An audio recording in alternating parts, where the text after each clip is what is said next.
هموطنان قهرمان، من یک پیام دارم به کشورهایی که خیال تجاوز دارند در کشور ما.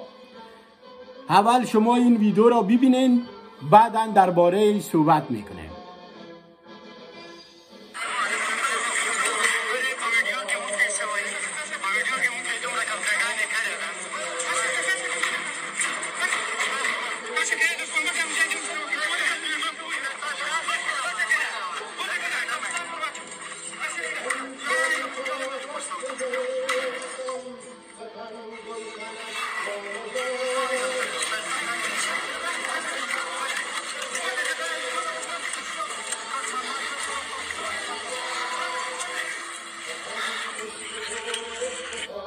پیام ما به کشورهایی که خیال تجاوز در خاک ما افغانستان دارند این است: هر کس که تجاوز کنه در خاک ما، انجامش همین کار است.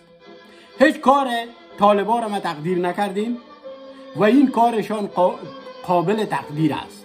100%. بهترین جواب دندان شکن است به کشورهایی که خیال تجاوز را در وطن ما دارند.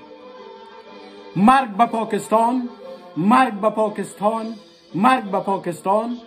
زنده باد کشور عزیزم افغانستان، زنده باد کشور عزیزم افغانستان، زنده باد کشور عزیزم افغانستان.